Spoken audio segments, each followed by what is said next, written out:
Welcome back. Well, in June, we'll have some choices to make, and that includes the Orange County Sheriff. I have Don Barnes, who's here to talk to us about his candidacy. Well, welcome. Thank you for having me. So tell us a little bit about sort of your background, and you're currently the undersheriff right now. Yes, I am the undersheriff of the Sheriff's Department. The Orange County Sheriff's Department is the 5th largest sheriff's department in the nation. We get overshadowed by Los Angeles, and people sometimes don't realize how large we are. Right. But we are the 5th largest. We have 4,000 employees, 700 volunteers, and we have 13 contract cities that we patrol for, and one of them being Laguna Woods, of course, right, where we provide their law enforcement services. I'm on my 30th year with the Sheriff's Department, started in the late 80s, and I've risen up through the ranks to work in every rank within the Sheriff's Department. Starting as a deputy, of course, became a sergeant, was an investigation sergeant. As a lieutenant, a manager, I managed the contract just on the other side of the freeway in Lake Forest for 3 years. I was promoted to captain and was the division commander of our South Operations Division. That's the 10 cities that comprise all of South Orange County, south of Irvine, down to the San Diego border, providing services for 570,000 residents. It's the largest police command in Orange County, and then was promoted to commander in charge of everything outside the jails and the courts, investigations and patrol. So if it flies, floats, has 2 legs, 4 legs, I got to oversee it. Yeah. If you're a young child, a young boy, you want to play cop, you had everything to play with as the commander, and then promoted to assistant sheriff and oversaw 2 commands during that time, including our Orange County Crime Lab, the coroner's office, our training facility, our HR areas, and managed the budget, almost a $900 million budget that I managed during that time. And for the last 2.5 years, I've been the undersheriff of the Sheriff's Department, which is the rank just below the sheriff. Right, so you've had a lot of experience. You've been in Orange County for a really long time. So as you know, in our election last year for president, many of us decided that we wanted to kind of throw out the old and bring in the new. So in respect to that, why would it be important for us to vote for someone that has been in your position for such a long time? Well, I think the most important part is about the Sheriff's Department. We have some of the lowest crime in our communities that we patrol. In fact, 9 of the 10 cities with the lowest crime in Orange County are patrolled by the Sheriff's Department. And we provide that at about 40% less cost than you'd pay for a full-service police department. So there's an economies of scale that happens as well. But we're much deeper than that. We have investigative units that other agencies do not provide. For example, I was just here last week doing introductory remarks for our cyber crimes unit. We're the only agency in Orange County that has a cyber crimes unit. And that's important because crime is changing and it's progressing in different ways, and you have to stay ahead of that in order to be able to keep crime low. For example, you don't have to rob somebody at the ATM anymore. You can steal from their bank account from the other side of the planet using cyber criminal technology. So we want to make sure that we keep our residents and those in Laguna Woods apprised of how to keep themselves safe. We also have 5 different narcotics teams, and narcotics obviously is a big issue.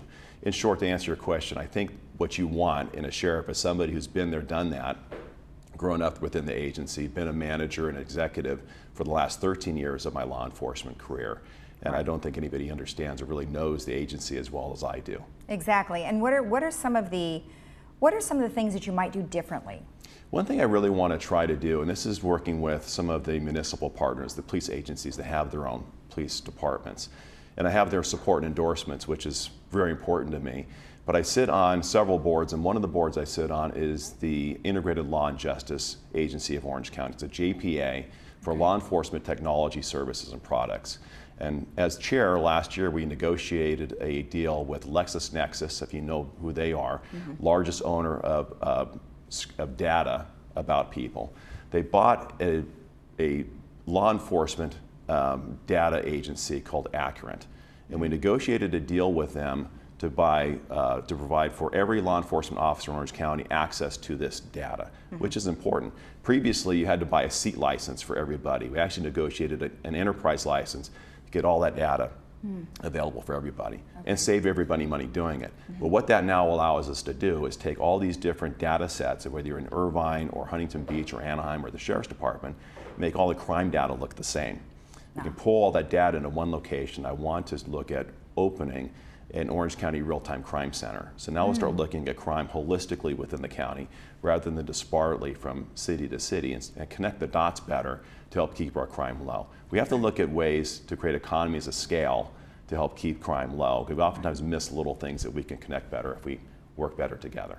Let's talk about some of the important aspects to what you have done so long here in Orange County. Maybe just share with us a couple of highlights.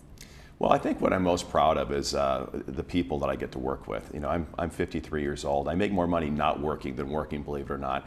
I never intended to hit the lottery with a pension system. That changed while I was here, and I have no intention of leaving. I'm actually giving money back now by paying into the pension.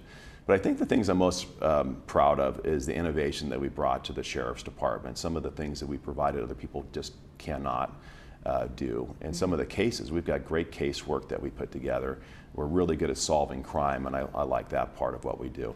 Right. But a lot of people don't realize when you contract with the Sheriff's Department the value-added benefit you get with being here. We have really a regionalized police force down in South Orange County.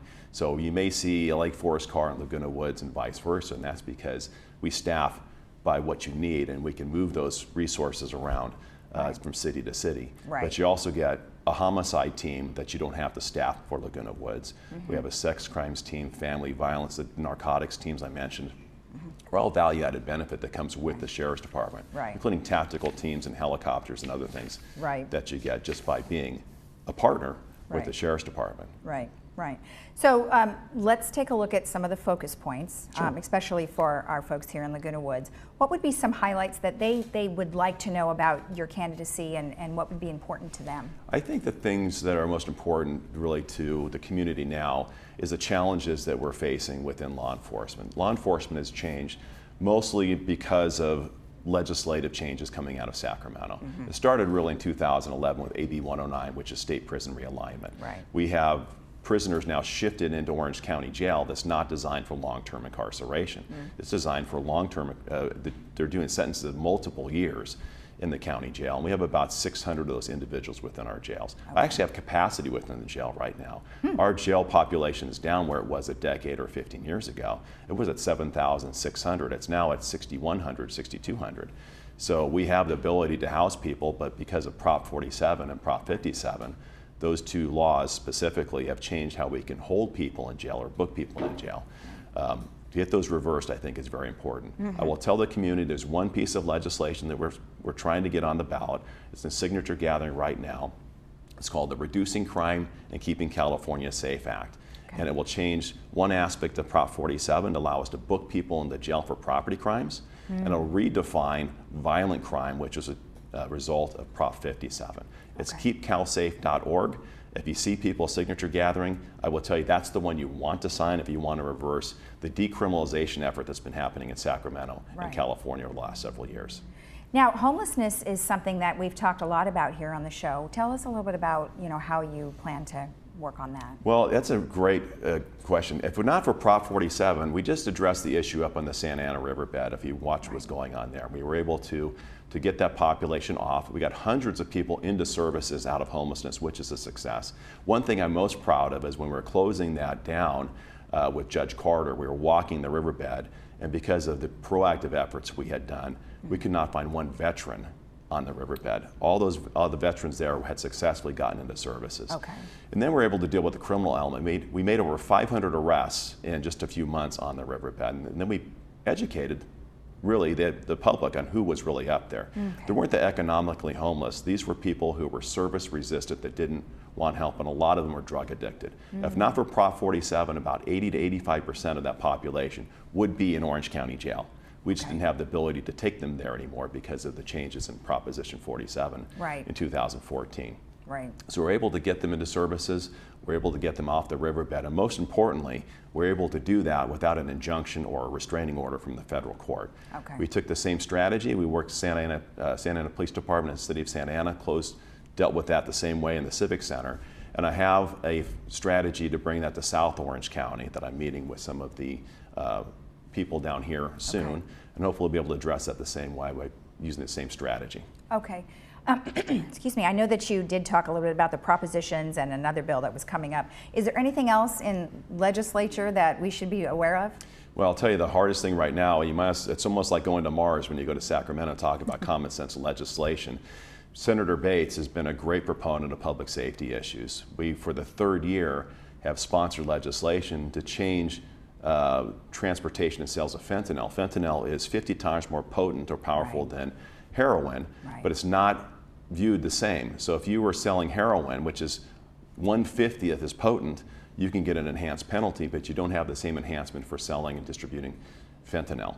So for 3 years in a row we brought that bill. It was just killed yesterday in the Public Safety Committee. We have another bill that I'm really excited about that we've sponsored, which will require all schools, public or private, through K through 12, to do active shooter training and lockdown drills twice a year. We do fire drills, and that's why we don't have children die in fires anymore in schools, but we do nothing to train our kids and help them be safe during a critical incident, which I think is very important. Yeah, that's a good idea. At least they'll be prepared if something like that happens. Yes. Well, very good. Thank you so much for being with us. Thank you. Good luck to you. And if you have any questions about his campaign, go to donbarnesforsheriff.com. And we'll be right back with the Entertainment Corner after this.